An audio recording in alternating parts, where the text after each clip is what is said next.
ఉన్న బంగారాన్ని విడిపించి ఆ రోజు ఆన్లైన్ రేటుకే మేము కొంటాం. Sharma gold company.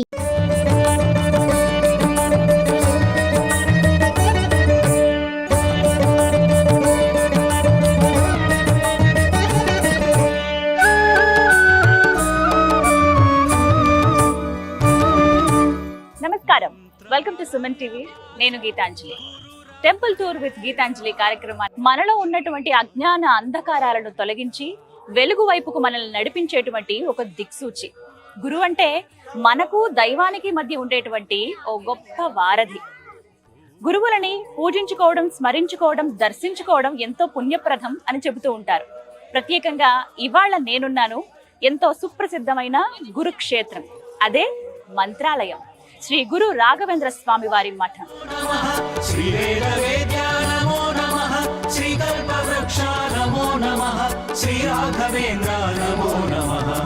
మంత్రాలయ వాస గురు రాఘవేంద్ర, మహిమాన్విత నేత్ర మహిఘన చరిత.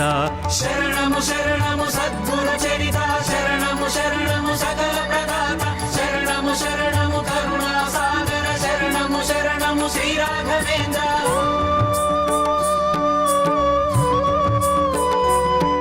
మంత్రాలయం శ్రీ గురు రాఘవేంద్ర స్వామి వారి సన్నిధి తుంగభద్ర నది ఒడ్డున మన కర్నూలు జిల్లాలో ఉంది.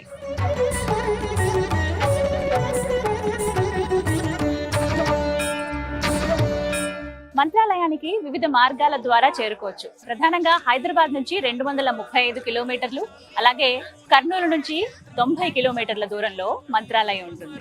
కారుణ్య భరితము నీ సన్నిధానము, భయములు తీర్చే భవ భయహార, భవమును చూపే భాగ్య విధాత శ్రీ గురు. మంత్రాలయం రైలు మార్గం ద్వారా కూడా చేర్చుకోవచ్చండి. ఇక్కడ పక్కనే రైల్వే స్టేషన్ కూడా ఉంటుంది, అతి సమీపంలోనే ఉంటుంది తుంగభద్ర రైల్వే స్టేషన్. నమో గురు రాఘవేంద్ర స్వామి. మంత్రాలయంలో అడుగు పెట్టడమే ఒక దివ్యమైన అనుభూతి అండి. ఒక్కసారి చూడండి, చుట్టూరు ఎంత సుందరంగా కనపడుతోందో.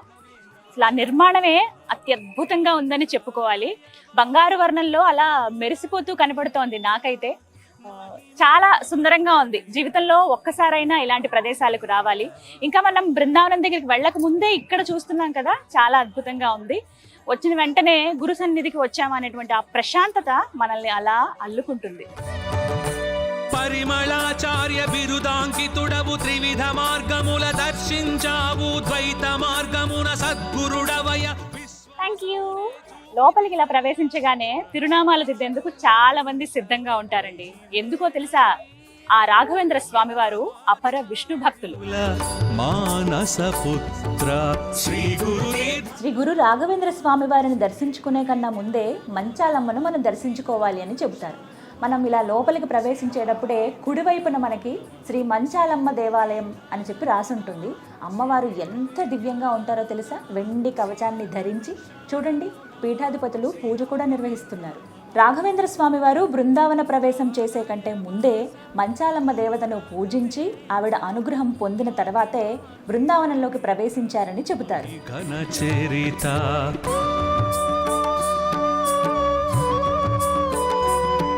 నరసింహస్వామి వారి అపర భక్తుడైన ప్రహ్లాదుడు మనందరికీ తెలుసుగా. ఆయన అవతారమే ఈ రాఘవేంద్ర స్వామి వారు.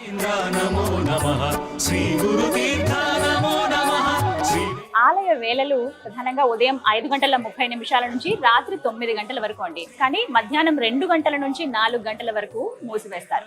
ఆ తర్వాత యథావిధిగా దర్శనాలు ఉంటాయి. రాఘవేంద్ర మహిమాన్విత నేత్ర మహిఘన చరిత. ఎప్పుడెప్పుడు ఆ స్వామి బృందావనాన్ని చూద్దామా అనుంది. ఇక ఆలస్యం ఎందుకు, లోపలికి వెళదామా? కదండి.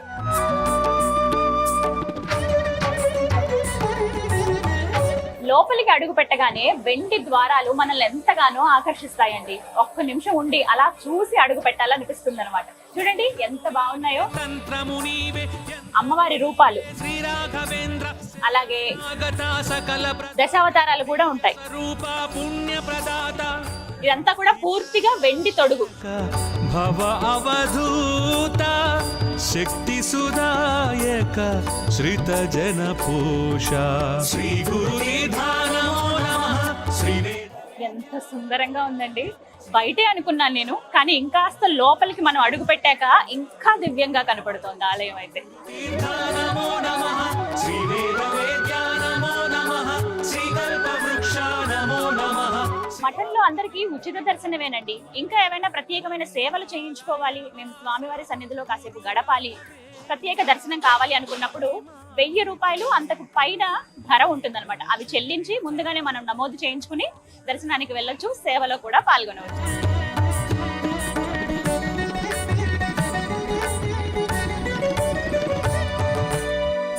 మనం ఇప్పుడు ప్రదక్షిణ చేస్తూ ఉన్నాము. ఇక్కడ ప్రదక్షిణలు చాలా ప్రత్యేకమండి. అడుగులో అడుగు వేసుకుంటూ నిన్ను స్మరించుకుంటూ ప్రదక్షిణాలు చేస్తాను స్వామి అని మొక్కుకుంటారు కొంతమంది. మీకు విజువల్స్ లో కూడా చూపిస్తాను చూడండి, నెమ్మదిగా వెళ్తూ ఉంటారు. ఇంకొంతమంది అంగ ప్రదక్షిణలు చేస్తూ ఉంటారు. మరికొంతమంది ఒక్క అడుగు వేసి అక్కడ మళ్ళీ మోకాల మీద గురువుకి నమస్కారం చేసుకుని మళ్ళీ ఇంకొక అడుగు వేసి అలా వెళుతూ ఉంటారన్నమాట. అలా వాళ్ళ ఇష్టం, వాళ్ళ నమ్మకం. ఆ విధంగా వాళ్ళు మొక్కుకున్న రోజు వచ్చి ప్రదక్షిణలు పూర్తి చేసి వాళ్ళ మొక్కు తీర్చుకుని వెళ్తారు. ఎన్ని మొక్కులు మొక్కినా, ఎంతగా వేడుకున్నా వెంటనే అభయం ఇచ్చి ఎప్పుడూ తన ఒక గురువుగా మన వెంటే ఉంటారని చెప్తూ ఉంటారు ఆ రాఘవేంద్ర స్వామి వారి గురించి. మంత్రాలయవాస గురు రాఘవేంద్ర మహిమాన్విత నేత్ర మహిఘన. ఇక్కడ చూస్తున్నారుగా, ఆలయానికి బంగారు తాపడం చేస్తూ ఉన్నారు. వాస్తవానికి ఇక్కడ కేవలం గోపురానికి మాత్రమే బంగారు తాపడం ఉండేదండి. మీకు విజువల్స్ లో కూడా చూపిస్తాను చూడండి, అటుపక్కగా కనపడుతుంది. కానీ ఇప్పుడు పూర్తి ఆలయం అంతా కూడా బంగారుమయం చేసేస్తున్నారు.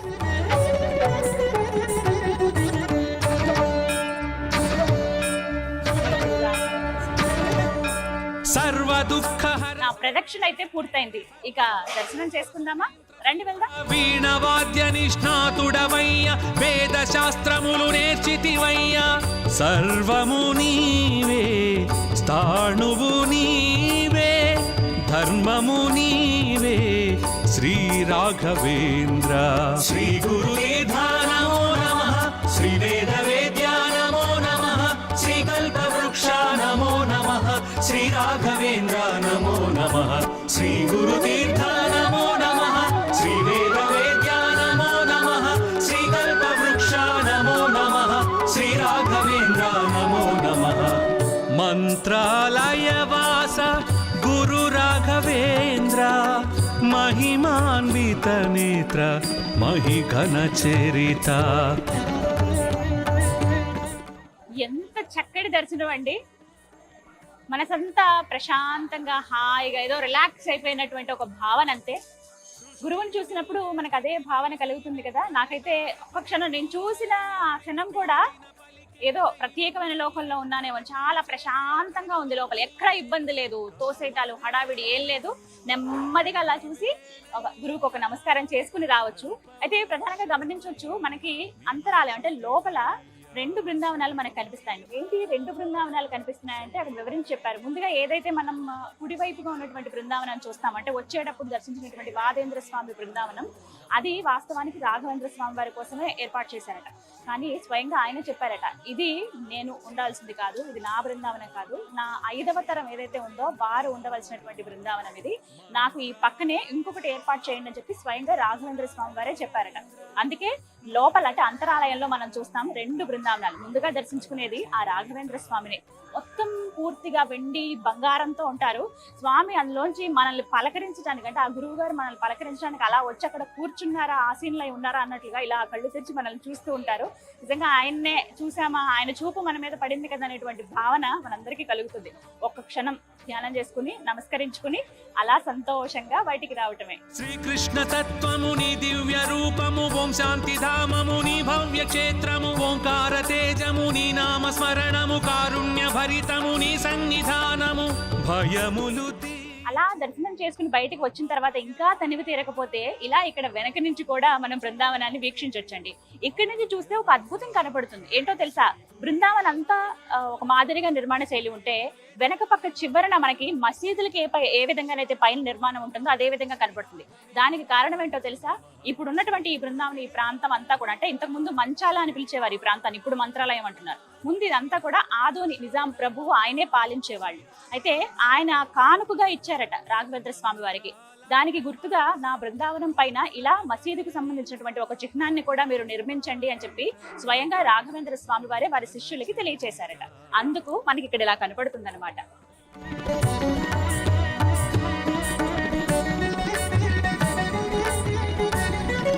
ప్రాంగణంలో మనం ఎక్కడ కూర్చున్నా గోపురం మనకి కనబడుతుందండి. పైన ఆ విజయ పతాకం అలా చూస్తూ ఉంటే ప్రశాంతంగా అనిపిస్తుంది. ఇదిగో స్వయంగా పీఠాధిపతుల వారే నాకు ఇచ్చినటువంటి ఒక అద్భుతమైన బహుమానం ఇది. చాలా సంతోషం అనిపించింది. అసలు వారిని చూడటము, వారి చూపు మన పైన పట్టమే ఒక దివ్యమైన అనుగ్రహం అండి. అది స్వయంగా రాఘవేంద్ర స్వామి వారి అనుగ్రహంగా నేను భావిస్తున్నాను. వారితో కూడా మాట్లాడాం కాసేపు, చాలా సంతోషం అనిపించింది. ఇగో నాకు ఇలా చీర పెట్టారు. అలాగే ఇక్కడ ప్రధానంగా అక్షింతలు ఇస్తారు, మనమే పైన వేసుకోవచ్చు, మనం దీవిస్తారు కూడా అనమాట. అలాగే పట్టిక బెల్లం, ఇవన్నీ ప్రసాదాలు అనమాట. స్వామి దీవెన ఇదిగో నాకు అందించినవి ఇవి. ఒక మొమెంటం రాఘవేంద్ర స్వామి వారిది. మంత్రాలయ దర్శని అని పూర్తిగా అసలు ఈ మంత్రాలయం గురించి, రాఘవేంద్ర స్వామి వారి గురించి, ఆయన అసలు పూర్వజన్మలో ఏంటి, ప్రహ్లాదుల వారి అని చెప్పాను కదా, దానికి సంబంధించినటువంటి, అంటే ఈ ప్రాంతానికి కూడా చాలా విశిష్టత ఉంది. అవన్నీ కూడా ఈ పుస్తకంలో ఉంటాయి. ఇక్కడ ప్రధానంగా చెప్పాలి కన్నడంలో అనమాట. పూర్తిగా ఇక్కడ దాదాపుగా అండి 90% వరకు కన్నడ వాళ్ళే ఉంటారు, 10% మాత్రమే తెలుగు వాళ్ళు కనిపిస్తారు మనకి. కాకపోతే తెలుగులో మాట్లాడే చాలా మంది ఉన్నారు, పూజారులు కావచ్చు, అంటే అర్చన చేసేవాళ్ళు కానీ, మిగతా పీఠాధిపతి కూడా తెలుగులో మాట్లాడారు నాతో. వారు కూడా, వారికి అన్ని భాషలు వచ్చు, ప్రత్యేకంగా తెలుగు వారా అని అడిగి తెలుగులోనే మాట్లాడారు. ఇదిగో ఆడపిల్లలు ఇంటికి వస్తే ఖచ్చితంగా ఇస్తారుగా, గురువే నాకు అందించారని భావిస్తున్నాను. అదృష్టం నిజంగా. భవ అవధూత శక్తి సుదాయక శ్రిత జన పోష శ్రీ గురు. మొత్తం ప్రాంగణం అంతా కూడా అలా మనం నెమ్మదిగా నడుచుకుని వెళ్తుంటేనండి ఏదో తెలియని భావన. అలా వెళ్తూ ఉంటే నన్ను ఒక ప్రాంతం ప్రత్యేకంగా ఆకర్షించింది. అక్షయ పాత్ర అని రాసింది ఇక్కడ. ఇక్కడ ఏంటంటే సాధారణంగా ఆలయాలకు వచ్చినప్పుడు ఉండిలో డబ్బులు వేస్తాం, లేదంటే ఆలయ అభివృద్ధి కోసము వారేమన్నా కార్యక్రమాలు చేస్తే వాటికంటూ ప్రత్యేకంగా మనం కొంత డబ్బుని డొనేషన్ అలా ఇస్తూ ఉంటాం కదా. ఇక్కడ డబ్బు విషయం కూడా ఉంటుంది, అంటే డొనేషన్స్ కూడా ఉంటాయి. కానీ ఇంకా ప్రత్యేకంగా ఎవరైతే అన్నదానానికి ఇద్దామని అనుకుంటారో వాళ్ళకి ఇది ఇంకా స్పెషల్ అండి. ఇక్కడ చూస్తున్నారా, నూనె ప్యాకెట్లు, నెయ్యి కానీ ఇలాంటివి ఏమన్నా ఇద్దాం అని అనుకున్న వాళ్ళు ఇందులో వేయొచ్చు. అండ్ ఇంకొకటేమో కందిపప్పు, పప్పులు ఏవైనా, పప్పు ధాన్యాలు ఏవైనా సరే, పెసరపప్పు, కందిపప్పు, మినప్పప్పు కానీ, అంటే వడలు అవి వేయడానికి ఉపయోగపడతాయి కదా, అలా ఏవైనా సరే పప్పు దినుసులన్నీ ఒక బాక్స్ లో వేయాలి. లేదు మేము బియ్యం ఇద్దాం అనుకుంటున్నాం, అది ఎంతైనా మన ఇష్టం, ఇద్దాం అనుకునే వాళ్ళు ఇక్కడ వచ్చి ఇవ్వచ్చు అనమాట. సో అంటే భక్తితో మనం ఏవైనా సమర్పించవచ్చు ఇక్కడ మంత్రాలయం వచ్చినప్పుడు.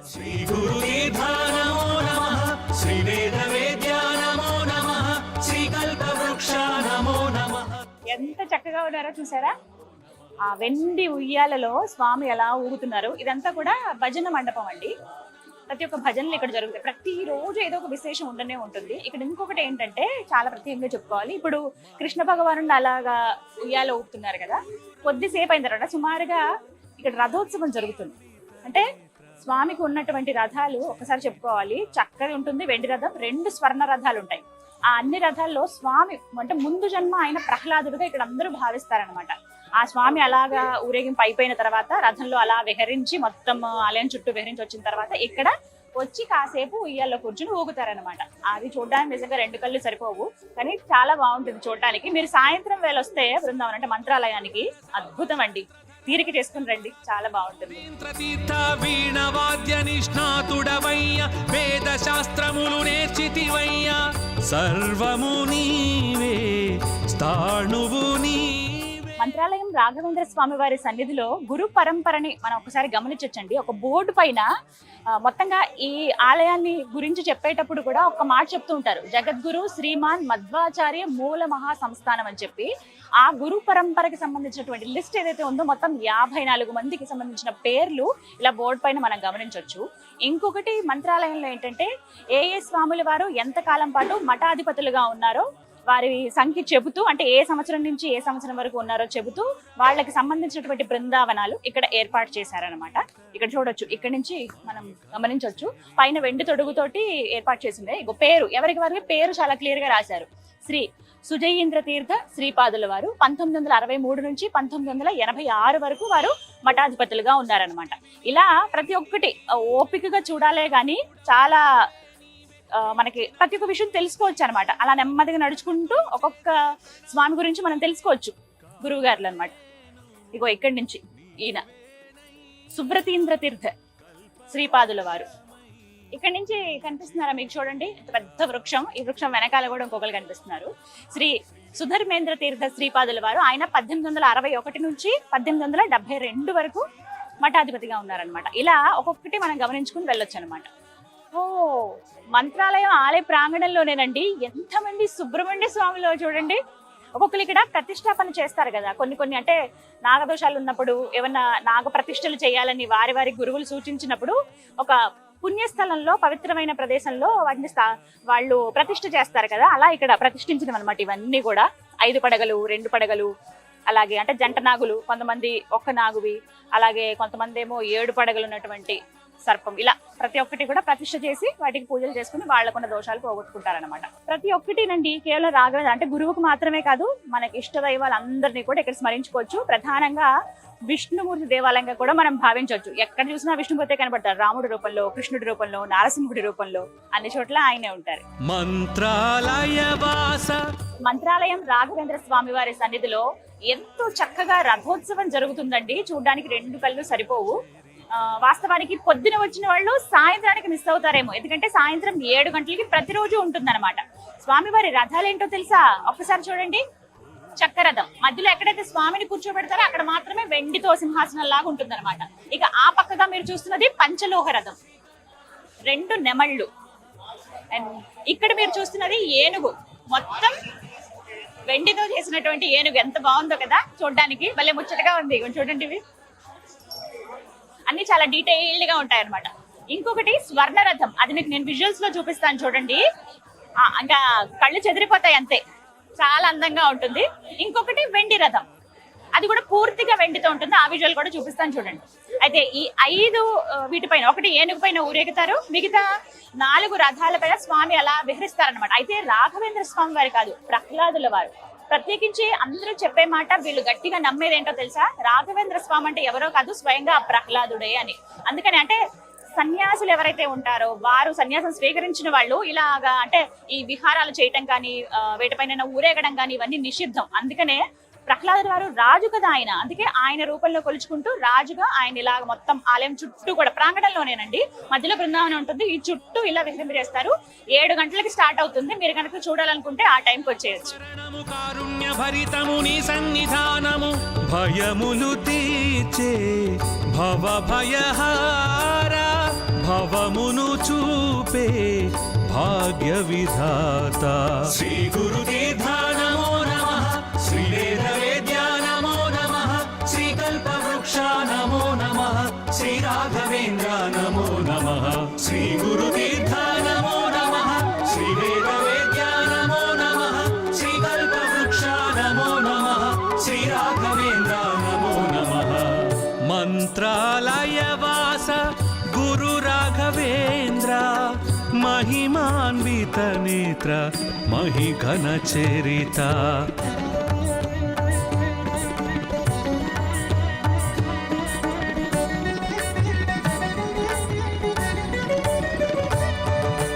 పరిమళాచార్య బిరుదాంకితుడవు, త్రివిధ మార్గముల దర్శించావు, ద్వైత మార్గమున సద్గురుడవయ, విశ్వాసమునే చూపితివయ్య, ప్రహ్లాదుని అంశ నీవే. గురు సేవలో మేము పాల్గొనాలనుకుంటున్నాం, ఏదో ఒక సేవ స్వామివారికి మేము చేసుకుంటాం అనుకునే వాళ్ళకి ఒక గొప్ప అవకాశం మంత్రాలయంలోనండి. సరే, ఇక్కడ చూస్తున్నారా, గురుపాద సేవ ఆఫీస్. అంటే మీరు ఏదైనా సేవలో పాల్గొనాలి అని అనుకుంటే గనక ముందుగా వెళ్ళి వాళ్ళని సంప్రదించి అసలు ఏమేమి సేవలు ఉన్నాయి, మేము ఏవేవి పాల్గొనొచ్చు, అంటే ఏ వయసు వారు ఏ విధంగా ఎన్ని రకాలుగా ఉన్నాయి, వీటికి ఏమైనా చెల్లించాలనేవి పూర్తి వివరాలు వారు చెప్తారు. లేకుంటే వెబ్సైట్ లో కూడా ఉంటాయి. లేకపోతే మీరు వచ్చినప్పుడు కనుక్కోండి, మళ్ళీసారి వచ్చినప్పుడు చక్కగా ఆ సేవలో మీరు పాల్గొనొచ్చు అనమాట. ఇది గొప్ప అవకాశం, ఆ గురువుని సేవ చేసుకునేటువంటి అరుదైన అవకాశం. మంత్రాలయం రాఘవేంద్ర స్వామి వారి మఠాధిపతులు సుబుధేంద్ర తీర్థ స్వామి వారండి. వారి ఆశీర్వాదం కోసం భక్తులందరూ కూడా ఎంతగానో వేచి చూస్తారు. గురువు చూపు, గురువు స్పర్శ కావాలని ఎంతో మంది తప్పిస్తూ ఉంటారు. ఒకసారి ఆయన చూస్తే చాలట మనకేమైనా కష్టాలున్నా బాధలున్నా పోతాయని చెప్పి పెద్దలు చెప్పిన మాట ఇది. చాలా సార్లు నేను విన్నాను ఇది. వాళ్ళ పాద స్పర్శ తగలడం అది గొప్ప అదృష్టంగా భావిస్తారు. అయితే ఎవరైతే భక్తులు వస్తారో వాళ్ళకి ఒక మంచి అవకాశం ఏంటో చెప్పనా. ఒకవేళ మీరు మంత్రాలయం వస్తే ఉదయం 11 నుంచి 12:30 గంటల మధ్యలోనండి ఇదే ప్రాంతంలో ఇక్కడ మీరు గమనిస్తున్నారా 14 అని రాసింది పూజ్యశ్రీ స్వామీజీ రూమ్ ఇది. ఇక్కడే ఉంటారు వారు ఇక్కడి నుంచి ఇక్కడ కూర్చుంటారు. ఒక టేబుల్ పైన అక్షతలు, అలాగే పటిక బెల్లం ప్రసాదము, ఇవన్నీ అలాగే బ్లౌజ్ పీసులు, అలాగే పంచలు ఇవన్నీ పెట్టి ఉంటాయి స్వామివారి దగ్గర. ఎవరైతే భక్తులు ఒక్కొక్కరు వస్తారో వాళ్ళ శుభకార్యాలు ఏవైనా కూడా, పెళ్లి కార్డులు గానీ లేకపోతే ఏమైనా ల్యాండ్ కి సంబంధించి కొత్తగా స్టార్ట్ చేస్తున్నావు కానీ ఏమన్నా ఉంటే వారికి చూపిస్తారు. దీవెనగా ఒక బ్లౌజ్ పీస్ గానీ ఏదైనా ఒక పై వస్త్రం, ఒక పై పంచె గాని అవన్నీ ఇస్తారనమాట. కొంతమంది శంకు చక్రాల ముద్రలు కూడా తీసుకుంటూ ఉంటారు. అంటే స్వామి ఆశీర్వాదం ఏదో ఒకలాగా ఉండాలనే ఉద్దేశంతో అనమాట. మీకు కూడా అలా కావాలి, ఒకసారి మేము వారిని కలవాలనుకుంటున్నాం, చూద్దాం అనుకుంటున్నాం అంటే కనుక ఆ సమయంలో రండి. 11 గంటల నుంచి 12:30 గంటల వరకు. మహిమాన్విత నేత్ర మహిఘన చరిత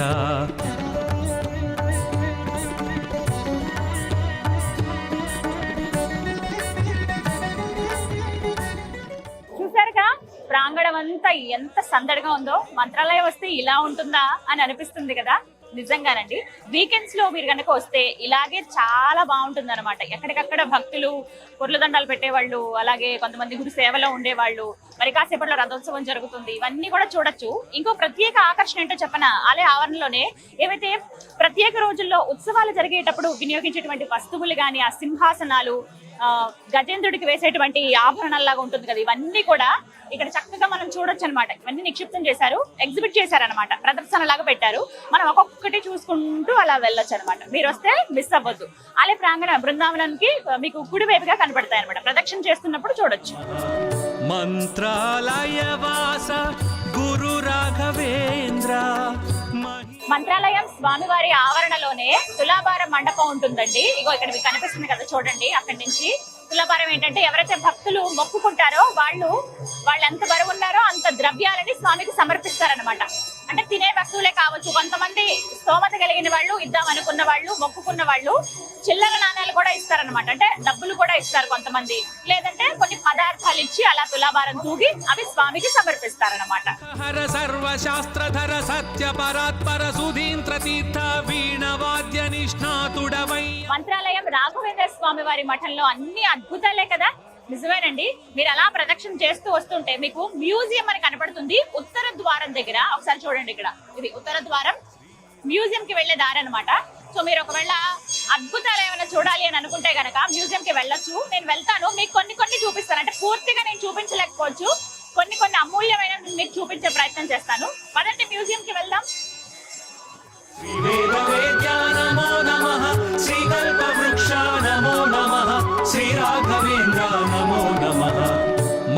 మంత్రాలయం మఠంలో ఉన్నటువంటి మ్యూజియం ఎంతో స్పెషల్ అండి. నాకు ఇక్కడికి వచ్చి చూసిన తర్వాత అర్థమైంది. బయట నుంచి నార్మల్గా అనుకున్నాను, కానీ లోపల ఎంత సుందరంగా ఉందో తెలుసా. అద్భుతమైన మ్యూజియంస్లో ఇది ఒకటని చెప్పొచ్చు, మనకి ఉన్న అన్ని మ్యూజియంస్లోనూ. ప్రత్యేకించి రాఘవేంద్ర స్వామి వారిని అంటే ఇక్కడ ఊరేగింపుల్లో వాటిలో ప్రహ్లాదరాజే ఆయన అవతారమే ఇది అని చెప్తున్నారు కదా. వీటికి సంబంధించి ఒక్కొక్క యుగంలో ఆయన అసలు ఎలా అవతరించారో, ఆయన ఎవరి ఉపాసకులో ఇక్కడ చక్కగా మనకి విగ్రహాలు ఏర్పాటు చేసి అందరికీ తెలిసే విధంగా పెట్టారనమాట. మీకు చూపిస్తాను చూడండి. ఇక్కడ ప్రహ్లాదుడు వారు, ఆయన సేవించింది, కొలిచింది ఎవరిని? నరసింహస్వామిని. దానికి గుర్తుగా ఇలా పెట్టారనమాట. వీరు ఉపాసించింది ఎక్కువగా నరసింహస్వామిని, ప్రహ్లాదుడు వారు. మొదటిగా ఇది ఇక్కడి నుంచి. ఆ తర్వాత కృష్ణావతారంలో కృష్ణుడిని ఎక్కువగా ఉపాసన చేసింది ఎవరు? ఇదంతా కూడా ద్వాపర యుగంలో బాహ్లిక అనేటువంటి రాజు, ఈయన వీరి విగ్రహం. ఇక్కడ వేదవ్యాసులు వారు, వారిని ఉపాసన చేసింది ఎవరంటే వ్యాసరాజుల వారు. వీరు కొన్నేళ్ల పాటు విజయనగర సామ్రాజ్యాన్ని పరిపాలించారు, దగ్గర దగ్గర 12 సంవత్సరాలు. అది కూడా ఆ కథ చాలా విచిత్రంగా ఉంటుంది, దానికి కూడా చాలా బాగుంటుంది. మీరు గమనించండి, ఎప్పుడైనా టెక్స్ట్ చేసి గూగుల్లో సెర్చ్ చేయండి అసలు వీరు ఎలా పాలించారనేది. అసలు మనమే నమ్మలేమన్నమాట ఇలా కూడా జరుగుతాయా అని చెప్పి. అంటే వారిని ఉపాసించింది. అంటే ఈ తర్వాత జన్మ ఏదో తెలుసా మీకు? చూపిస్తాను రండి. మీకు రాఘవేంద్ర స్వామి వారు, వీరు రాముల వారికి అపర భక్తులు అనమాట. ఇప్పటి వరకు మీరు చూసినటువంటి విగ్రహాలన్నీ కూడా రాఘవేంద్ర స్వాముల వారి ముందు అవతారాలు అనమాట. ప్రహ్లాదుడు కావచ్చు, బాహ్లిక కావచ్చు, వ్యాసరాజు వారు కావచ్చు, ఆ తర్వాత రాఘవేంద్ర స్వామి. ఇక్కడికి వచ్చి చూస్తానండి, ముఖ్యంగా పిల్లల్ని తీసుకుని రండి, చాలా క్లియర్గా వాళ్ళకి చెప్పొచ్చు అనమాట అసలు ఎవరు ఏంటి, వాళ్ళ నుంచి మనం ఏం నేర్చుకోవచ్చు అని. అవన్నీ తెలుసుకోవాలి. ముందు తరాలకు కూడా మీరు చెప్పాలనుకుంటే మంత్రాలయంలో ఉన్నటువంటి మ్యూజియంకి రండి, ప్రతి ఒక్కటి క్లియర్ కట్గా అర్థమవుతుంది.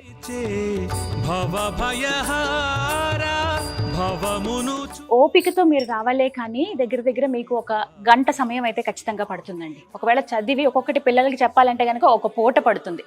ఎందుకు ఈ మాట అంటున్నానంటే, ఒక్కొక్కటి చూసుకుంటూ వెళ్తేనే ఇందులో ఇంత చరిత్ర ఉందా, ఇంత తెలుసుకోవాలా మనం అని అనిపిస్తుంది. ఇదైతే ఖచ్చితంగా మన పిల్లలకి, వాళ్ళ పిల్లలకి, అంటే ముందు తరాల వాళ్ళకి చాలా బాగా ఉపయోగపడుతుంది. మనం డైరెక్ట్గా అలా గూగుల్లో అలా చెప్పలేము కొన్ని విషయాలు. కొన్ని ఆధారాలు కావాలంటారు, కొన్ని పిక్చర్స్తో చెప్తే అర్థమవుతుంది కదా. అలా ఇక్కడ చూస్తే చాలా క్లియర్గా ఉంది.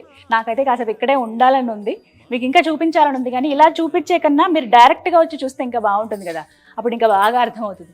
ఇక్కడ చూడండి, అమ్మా మధ్యలో అమ్మవారు, చుట్టూ రాసులు, ఆ పైన ఉపదేవతలు, పరివార దేవతలు అన్నీ కూడా బా ఎంత చక్కగా ఉందో.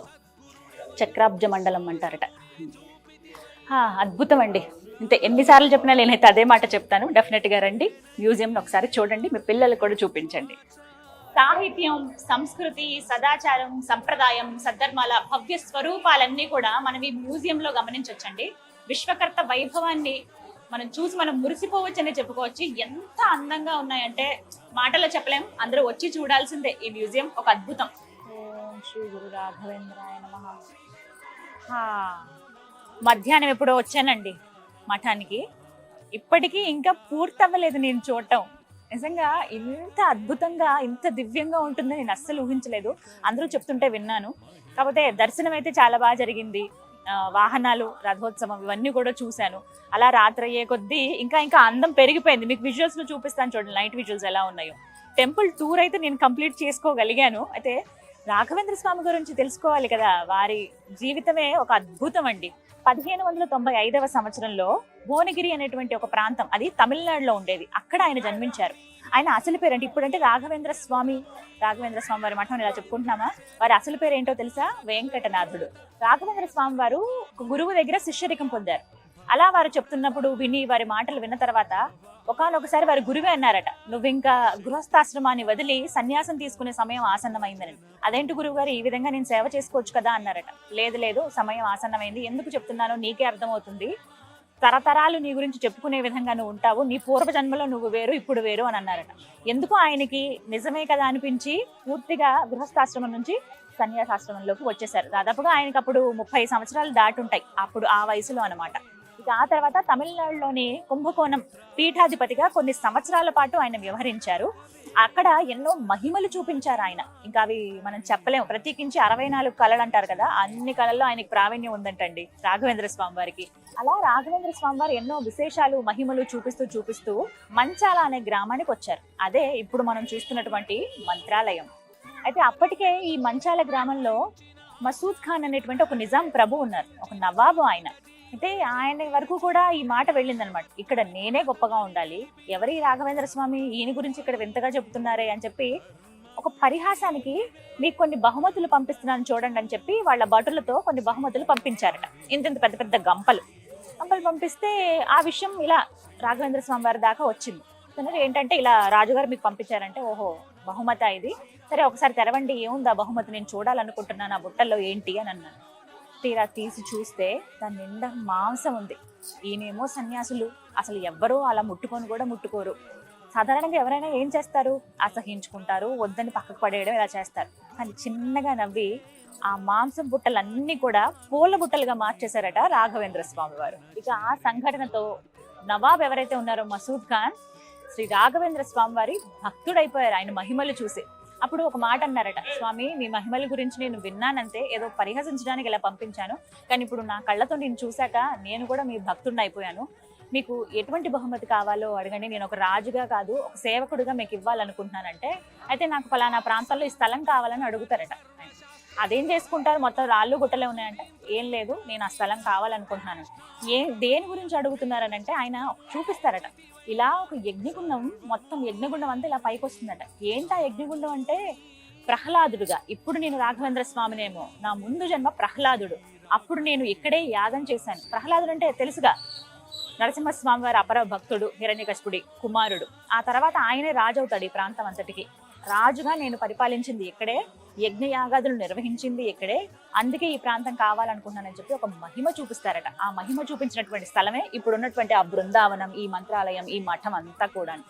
ఇక అంత అడిగాక ఆ రాజు ఇవ్వకుండా ఉంటారా? నవాబు గారు చాలా సంతోషంగా ఈ ప్రాంతం మొత్తాన్ని కూడా రాఘవేంద్ర స్వామి వారికి బహుమతిగా ఇచ్చారట. ఇక తర్వాత నుంచి ఇదే వేదిక అంటే ఒక మఠంగా ఏర్పాటు చేసుకుని రాఘవేంద్ర స్వామి వారు తన శిష్య బృందంతో ఇక్కడ మొత్తం మధ్వాచారాన్ని కూడా ఆయన విశ్వవ్యాప్తం చేశారని చెప్పుకోవాలి. ఇదే ప్రాంతాన్ని చేసుకుని చాలా మంది ఇక్కడి నుంచి ఆయన వేద పాఠశాలలు నిర్మించడం కావచ్చు, చాలా మందికి వేదం నేర్పించడం కానీ, చాలా మంది శిష్యగణాన్ని ఆయన ఏర్పాటు చేసుకున్నారు. ఈ క్రమంలో ఈ మఠం దగ్గర ఎన్నో విశేష పూజా కార్యక్రమాలు కూడా జరిగాయి. ఆయన రాముల వారికి అపర భక్తులు కదా, ప్రతి కార్యక్రమం ఎంతో నియమ నిష్ఠలతో చేసేవాళ్ళు శిష్యులు అందరితో కలిసి. అలా ఒకసారి ఒక కార్యక్రమం చేయాల్సి ఉంది, అందులో భోజనాలు కూడా పెట్టాలట. అలా వివిధ రకాల వంటలు చేశారు. అందులో అన్ని కూరగాయలు వేసినటువంటి సాంబార్, ఇప్పుడు మనం ఎలా అంటామో అలాగే కదంబం లాంటిది ఒకటి తయారు చేశారు. తయారు చేస్తే ఒక బ్రాహ్మణ దంపతులు ఇద్దరు ఉన్నారు. వాళ్ళు చాలా కష్టపడి తయారు చేశారు, ఎంతో నియమనిష్టలతో ఉండేవాళ్ళు, చాలా భక్తిగా ఉండేవాళ్ళు. తల్లిదండ్రుల కోసం అని చెప్పి వాళ్ళ చిన్న పిల్లాడు, 4 ఏళ్ల పిల్లాడు అమ్మ అమ్మ అనుకుంటూ వచ్చి చూసుకోకుండా ఆ సాంబార్ ఏదైతే ఉందో అందులో కదంబంలో పడిపోతాడు. అంత వేడిలో ఉంటే అంత చిన్న పిల్లోడు ఉంటాడా, చనిపోతాడు. అది చూసి ఇంకా ఎంత విలపిస్తారంటే ఆ బ్రాహ్మణ దంపతులు ఇద్దరు, ఏం చేయాలి, ఓ వైపేమో ఇక్కడ ఉత్సవం జరుగుతోంది, అదా ఆపలేము, అది అసలు చెప్పే అధికారం కూడా లేదు వాళ్ళకి, అంత ధైర్యం లేదు, ఏమని చెప్తాము. మరోవైపేమో పుత్రశోకం. అలా ఆ పుత్రుడిని తీసుకుని పక్కకు వెళ్ళి ఎంతో శోకించి, మళ్ళీ వీళ్ళు లేకపోతే విషయం తెలిసిపోతుందని చెప్పి ఆ బాధను అలా దిగమింగుకుని అక్కడికి వచ్చి అక్కడ నుంచుంటారట దూరంగా. అందరూ వచ్చారు, మీరెందుకు రాలేదని చెప్పి రాఘవేంద్ర స్వామి గారు ఆ దంపతుల్ని అడుగుతారంట. లేదు లేదు మేము దూరంగా ఉంటామంటే, లేదు లేదు మీరు రండి, ఎప్పుడు ఉండేవాళ్ళు ఎందుకు ఉండట్లేదని పిలిస్తే, ఇలా ఏం లేదు మా అబ్బాయి ఇలా చనిపోయాడనంటే, ఎవరు చెప్పారు చనిపోయారని, మీ అబ్బాయి ఏం చనిపోలేదు ఇక్కడే ఉన్నాడంటే, లేదు స్వామి మీకు తెలీదు, ఇలా జరిగింది, చెప్తే మళ్ళీ కార్యక్రమం ఎక్కడ పాడవుతుందని మీరు చెప్పలేదని అంటారంట. మీ మూర్ఖత్వం అయితే మీ పిచ్చితనం, ఉన్నారంటున్నాను అని చెప్పి మీ అబ్బాయి పేరు ఏంటంటే ఇలా పేరు పెట్టి పిలుస్తారట. ఎక్కడి నుంచి వస్తాడు ఆ బాలుడు, పరిగెట్టుకుంటూ అమ్మా నాన్న అనుకుంటూ వస్తారట. ఇక బ్రాహ్మణ దంపతుల ఆనందం అవధులు లేవండి. స్వామి ఇది నిజంగా నీ మహిమయ్య అంటే ఎంత భక్తిగా ఉన్నారో వాళ్ళు. ఆ భక్తిని ఈ విధంగా అనమాట, ఒకటే మాట చెప్పారు, రాముల వారు నాకు చెప్పారు మీ బాబు బతికే ఉన్నాడని చెప్పి, అందుకే నేను పిలవగానే అలా వచ్చాడు, పిలిచింది నేను కాదు ఆ రామయ్యే అంటారట శ్రీ రాఘవేంద్ర స్వామి వారు. ద్వైత సిద్ధాంతాన్ని శ్రీ మధ్వాచార్యుల గారి తర్వాత విశ్వవ్యాప్తం చేసిన వారు ఎవరు అంటే ఖచ్చితంగా శ్రీ రాఘవేంద్ర స్వామి వారు అంటారండి. ప్రత్యేకంగా చెప్పుకోవాలి, ఆయన ఎక్కడైతే ఈ మంత్రాలయం, ఈ మఠాన్ని చేసుకుని, అంటే ఇదే వేదికగా చేసుకుని విశ్వవ్యాప్తం చేశారో ఈ ద్వైత సిద్ధాంతాన్ని, ఆయన 12 సంవత్సరాల పాటు ఏకధాటిగా తపస్సును ఆచరించారట హనుమంతుల వారి కోసం. ఆయన తపస్సుకు మెచ్చి స్వయంగా ఆ హనుమంతులే ప్రత్యక్షమయ్యారు. ఆయన సాక్షాత్కారం పొందడం అంటే మామూలు విషయమా? 12 ఏళ్ళు ఏకధాటి ఆయన తపస్సు చేయటం మెచ్చి సాక్షాత్తు పంచముఖాలతో హనుమంతుల వారు దర్శనమిచ్చారట రాఘవేంద్ర స్వామి వారికి. దానికి గుర్తు ఏమిటో తెలుసా? ఇక్కడ మంత్రాలయానికి దగ్గరలోనే పంచముఖి హనుమాన్ దేవాలయం ఉంటుంది. ఏ రూపంలో అయితే రాఘవేంద్ర స్వామి వారికి ఆంజనేయ స్వామి కనిపించారో అదే రూపం మనం ఆ ఆలయంలో చూడొచ్చు. ఇక్కడికి దగ్గరలోనే ఉంటుంది. ఇలా రాఘవేంద్ర స్వామి వారు ఎన్నో మహిమలు చూపిస్తూ ఈ ప్రాంత వాసులకు గురువుగా ఒక వెలుగయ్యారని చెప్పుకోవాలండి. రాఘవేంద్ర స్వామి వారికి ఎంతో ఇష్టమైనటువంటి శిష్యుడు ఉన్నారు. ఆయనే ప్రియ శిష్యుడు అప్పనాచారి. వారిని పిలిచి ఇలా తుంగభద్ర నది ఒడ్డున అలా ముందుగా నడుచుకుంటూ వెళ్తూ ఉంటే, తెలుసు కదా అందరికీ, మఠం దగ్గరలో ఉన్నటువంటి తుంగభద్ర నది పారేది. అలా నడుచుకుంటూ వెళ్తూ ఉంటే నీకు ఒక పెద్ద శిల అంటే ఒక పెద్ద బండ కనబడుతుంది, ఆ బండని తీసుకురండి, బృందావనం ఏర్పాటు చేయాల్సిన సమయం అయింది, నేను జీవ సమాధికి వెళ్ళబోతున్నాను అంటారట. స్వామిలా చెప్పారు కదా, గురువు ఏం చెప్తే అది చేయాలి శిష్యులు. సరే అని చెప్పి అలా వెళ్తుంటే, ఎందుకు ఈ బండని అడిగారు స్వామి అని మాట్లాడుకుంటే, అప్పుడు స్వామివారికి ఈ మాట వినిపించి రాఘవేంద్ర స్వామి చెప్తారట, ఆ బండ పైన త్రేతాయుగంలో రాముల వారు కాసేపు సేద తీరారు. దగ్గర 7 గడియల పాటు ఆయన అక్కడ సేద తీరారు.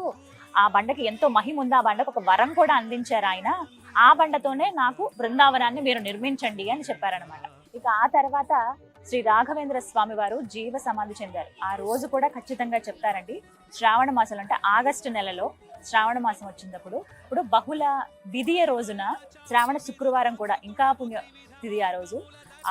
అటువంటి పుణ్య క్షణాల్లోనే ఆయన జీవ సమాధి చెందారని చెప్తారు. ఇప్పుడు మనం చూస్తున్నటువంటి ఆ మఠం ఏదైతే ఉందో లోపల ఉన్నటువంటి ఆ బృందావనంలో ఇప్పటికీ రాఘవేంద్ర స్వామి వారు ఉన్నారు. ఆయన పలుకుతారు, మనం చెప్పింది వింటారు, మనల్ని దీవిస్తారని అందరూ నమ్ముతారు. శ్రీ రాఘవేంద్ర స్వామి వారు బృందావన ప్రవేశం తర్వాత కూడా ఎన్నో మహిమలు చూపించారని చెప్తారు. స్వయంగా ఆయనే వచ్చి మాట్లాడారని కూడా అంటారు. దీనికి నిదర్శనం ఏంటో తెలుసా? ఎప్పుడైతే ఆయన జీవ సమాధి చెందారో ఆ తర్వాత మొత్తంగా అంటే వీరికి సంబంధించిన భూములు ఏవైతే ఉన్నాయో, ముందు నిజాం నవాబు ఇచ్చారు కదా ఈయనకి ప్రాంతం అంతా కూడా, అంటే స్వామి ఎలాగో లేరు కాబట్టి ఇదంతా కూడా బ్రిటిష్ వాళ్ళకి చెందుతుంది, మీకు అసలు సంబంధం లేదని చెప్పి వాళ్ళందరూ ఇది మాకు సంబంధించిన నెల అని అన్నారట. అదేంటి కాదని శిష్య బృందం ఎంత చెప్తున్నా వినలేదు. నిజమే అంటే లేదు, ఆయన జీవ సమాధి చెందారు అని అంటే మేము నమ్మము, ఆయన జీవ సమాధి చెందారంటే ఆయన ఉన్నా కూడా మీరు లేరని చెప్తున్నారని చెప్పి ఒక బ్రిటిష్ ఆఫీసర్ వస్తారట ఇక్కడ ఈ మంత్రాలయానికి మఠం దగ్గరికి. వస్తేనేమో ఇక లోపల ఉన్నారు వెళ్ళండి అని అంటే ఆయన అలా నడుచుకుంటూ వచ్చి ఒకసారి అక్కడ నుంచుని మాట్లాడుతూ ఉంటారు. ఇంగ్లీష్ లో వాళ్ళు మాట్లాడే భాష అదే కదా, వాళ్ళేమో ఆ లాంగ్వేజ్ లో మాట్లాడుతూ ఉన్నారు. లేదు ఆయనకి అంటే సమాధానం ఇస్తూ ఉన్నారు, మళ్ళీ క్వశ్చన్ అడుగుతూ ఉన్నారు. పక్క నుండి చూసిన శిష్యులకి ఏంటి నొక్కలే మాట్లాడుకుంటున్నారు, అది కూడా బృందావనంలో ఉన్నటువంటి స్వామితో మాట్లాడుతున్నారు ఏంటి అనుకున్నారట. ఇక ఆయన నెమ్మదిగా అలా బయటకు వచ్చి ఓకే ప్రాబ్లం సాల్వ్ అయిపోయింది, రాఘవేంద్ర స్వామి ఉన్నారు, ఇదంతా కూడా ఆయనకు సంబంధించిన ప్రాంతమే, ఆయనే చెప్పారన్నారట. ఇంకేముంది అంటే బృందావనం నుంచి కూడా ఆయన స్వయంగా మాట్లాడారు. అది కూడా అదేంటి మీరు అలా మాట్లాడతారంటే ఎదుటి వ్యక్తి నాతో ఇంగ్లీష్లోనే మాట్లాడారు, నేను ఇంగ్లీష్లోనే సమాధానం ఇచ్చాను, ఇంగ్లీష్లోనే క్వశ్చన్స్ అడిగాను అన్నారట. అంటే రాఘవేంద్ర స్వామి వారికి రాని భాష లేదు, ఆయనకి తెలియని కళ లేదు అనేది అక్కడ అర్థం చేసుకోవచ్చు. ఏ క్షేత్రానికి వెళ్ళినా ఏ ఆలయానికి వెళ్ళినా మిస్ అవ్వకుండా నేను ఖచ్చితంగా తీసుకునేది అక్కడి ప్రసాదం అండి. ఎన్నో జన్మల పుణ్యఫలం కదా, మనకి ఎక్కడో కానీ దొరకవు, ఎక్కడ ప్రత్యేకత అక్కడిదే. ఇక శ్రీ రాఘవేంద్ర స్వామి వారి ప్రసాదం రుచి చూడాలంతే జీవితంలో ఒక్కసారైనా. ఇక్కడ స్వామివారి ప్రసాదాన్ని పరిమళ ప్రసాదము అంటారు. లైన్ లో చాలాసేపు కష్టపడి నుంచుని తెచ్చుకున్నానండి. ఎంత పెద్ద లైన్ ఉందో తెలుసా? స్వామివారి ప్రసాదం కోసమే ప్రత్యేకంగా వచ్చి నిలబడతారు అక్కడ. చాలా అంటే ప్యాకెట్స్ లో మనకు అందుబాటులో ఉంటుంది, అలా వచ్చి తీసుకువెళ్తూ ఉంటారు అనమాట. ఒకసారి చూపిస్తాను చూడండి. నిర్మూలించిన ఆధ్యాత్మికతను పెంపొందించిన ఒకటి పెద్ద ఎక్కువ మనం తీసుకున్నప్పుడు ఇలా ఒక కవర్ ఇస్తారు మనకి. ఇగో రాఘవేంద్ర స్వామి వారి ముద్రణ ఉంటుంది, అలాగే ఇంకొక చిన్న కవర్ లో మనకి ఇస్తారనమాట. ఇది ప్లాస్టిక్ కాదండోయ్, ఇక్కడ చాలా క్లియర్ గా రాసింది ఐఎమ్ నాట్ ప్లాస్టిక్ అని. ఇది బయోడిగ్రేడబుల్ కవర్స్ అంటారు కదా, అదనమాట, ప్లాస్టిక్ కాదు. ఇలా దగ్గరికి రండి చూపిస్తాను. ఇదే రాఘవేంద్ర స్వామి వారి దివ్య ప్రసాదం, పరిమళ ప్రసాదం. రుచి చూద్దాం. స్వామి రాఘవేంద్ర గురు రాఘవేంద్ర మహిమాన్విత నేత్ర మహిఘన చేరి. ఎంత బాగుందో. జీడిపప్పులు కిస్మిస్లు అవన్నీ వేస్తారు. బొంబాయి రవ్వ ఉంటుంది కదా, అవి బాగా ఉడికించి పాలల్లో ఉడికించి కొంచెం పంచదార అవి వేసి దగ్గరికి ఇట్లా పీసెస్ లాగా కట్ చేస్తారనమాట. రేట్ కూడా అందుబాటు ధరలోనే ఉంటుంది. 4 పీసులు 30 రూపాయలండి. ఇవి మనకి 150 రూపాయల వరకు కూడా అంటే ప్యాకెట్స్ కూడా మనకి ఇలా ప్యాక్ చేసి ఇస్తారు. వేరే ప్రాంతాలకు తీసుకెళ్లే వాళ్ళకి ఇబ్బంది లేకుండా అలా కావాలంటే అలా కూడా తీసుకోవచ్చు. 40 రూపీస్ నుంచి 30 to 40 రూపీస్ నుంచి 150 రూపాయల వరకు ప్యాకెట్ అందుబాటులో ఉంటుంది అనమాట. ఎంత తిన్నా సరే ఇంకా తినాలని అనిపిస్తుంది. ఇగో జీడిపప్పులు కిస్మిస్ అవన్నీ వేశారు. తీపిగా ఉంటుంది, మరీ తీపి కాదు, చాలా చాలా బాగుంటుంది అంతే. శ్రీ రాఘవేంద్ర శ్రీ చూసారుగా, ఆ శ్రీ మహావిష్ణువు అపర భక్తుడైనటువంటి శ్రీ రాఘవేంద్ర స్వామి వారి మహిమలు తెలుసుకున్నారుగా. అలాగే ఈ మఠం అంటే మంత్రాలయంలో ఉన్నటువంటి ఈ మఠం విశేషాలు దాదాపుగా మీకు అందించానని అనుకుంటున్నానండి. మీరైతే చూడని ప్రదేశాలు ఇంకా చాలా ఉన్నాయి ఇక్కడ మంత్రాలయంలో. వీడియోలో నేను సాధ్యమైనంత వరకు చూపించగలిగాను. ఖచ్చితంగా మీకు ఖాళీ ఉంటే కాదు, ఖాళీ చేసుకుని మీరు రండి. ఫ్యామిలీ అంతా కూడా వచ్చి ఒక 2 రోజుల పాటు ఇక్కడ గడిపితే గురు సన్నిధిలో మనం గడిపాం కదా అనేటువంటి ఒక ఆనందం అయితే ఉంటుంది. ఇప్పుడు కూడా ఎంత హాయిగా ఉందో ఇలా కూర్చుని ఉంటే, చల్లని గాలి వస్తోంది. తుంగభద్ర నది ఒడ్డునే కదా, ఆ చల్లటి ఆ వైబ్స్ తెలుస్తున్నాయి అన్నమాట. సో మీరైతే ఖచ్చితంగా రండి. ఎప్పటికప్పుడు ఆలయాలు దర్శించినప్పుడు ఆ పాజిటివ్ ఎనర్జీని నేను అందుకోగలుగుతున్నాను. ఇక్కడ కూడా అంతే, కాసేపు ధ్యానం చేసుకున్నా కూడా ప్రశాంతంగా అనిపిస్తుంది. మీరైతే ఖచ్చితంగా మంత్రాలయం రండి, ఆ స్వామి గురించి తెలుసుకొని అలాగే స్వామి దర్శనం కూడా చేసుకోండి. మరొక దివ్య ఆలయ విశేషాలతో మళ్ళీ మీ ముందుకు వస్తాను. ఇది వాళ్ళ టెంపుల్ టూర్ విత్ గీతాంజలి. ఓం నమో గురు రాఘవేంద్రాయ నమః.